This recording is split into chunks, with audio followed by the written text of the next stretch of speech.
कहाणी सोमवारची साधी. आटपाट नगर होतं. तिथं एक ब्राह्मण राहत होता. त्याचा एक शिष्य होता. रोज तळ्यावर जाई, स्नान करी, शंकराची पूजा करी. वाटेत वाळूचं बेट होतं. तो परत येऊ लागला म्हणजे मी येऊ, मी येऊ असा ध्वनी उठे. हा मागं पाही, तो तिथं कोणी नाही. त्या भीतीनं तो वाळू लागला. तेव्हा गुरुजींना विचारलं, खायला प्यायला वाण नाही. बाबा असा रोड का? खायला प्यायला वाण नाही, अपेष्टा नाही. स्नान करून येते वेळी मला कोणीतरी मी येऊ, मी येऊ असं म्हणतं. मागं पाहतो तर कोणी नाही. ह्याची मला भीती वाटते.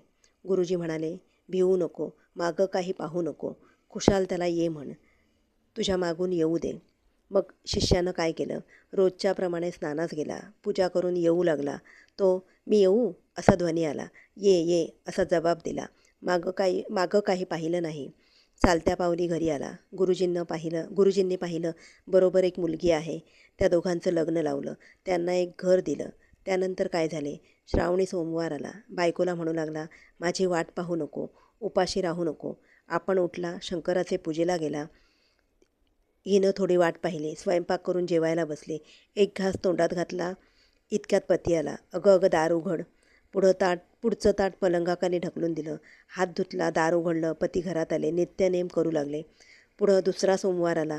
त्या दिवशीही असंच झालं. असं 4 सोमवारी झालं. सरता सोमवार आला. रात्री नवल झालं. दोघेजण पलंगावर गेली. पलंगाखाली उजेड दिसला. हा उजेड कशाचा? ताटी भरल्या रत्नांचा. ही रत्न कुठून आणली? मनात भिवून गेली. माझ्या माहेरच्यांनी दिली. तुझं माहेर कुठं आहे?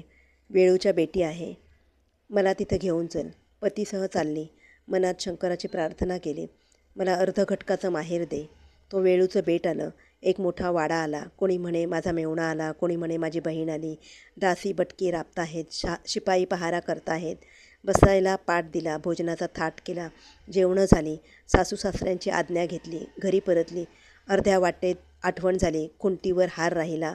तेव्हा उभयता परत गेली. घर नाही, शिपाई नाही, प्यादे नाहीत, दासी नाही, बटकी नाहीत. एक वेळूचं बेट आहे. तिथे हार पडला आहे. हार उचलून गळ्यात घातला. नवऱ्यानं विचारलं, इथलं घर काय झालं? जसं आलं तसं गेलं. अभय असेल तर सांगते. चारी सोमवारी हाक ऐकली. जेवती ताटं ढकलून दिली. रत्नांनी भरली. सोन्याची झाली. ती मला देवांनी दिली. आपण विचारू लागला तेव्हा भिवून गेले. माहेरची म्हणून सांगितलं. शंकराची प्रार्थना केली. माझी इच्छा परिपूर्ण झाली. जसा त्याला शंकर पावला तसा तुम्हा आम्हा पावो. ही 60 उत्तरांची कहाणी. 5 उत्तरी सुफळ संपूर्ण.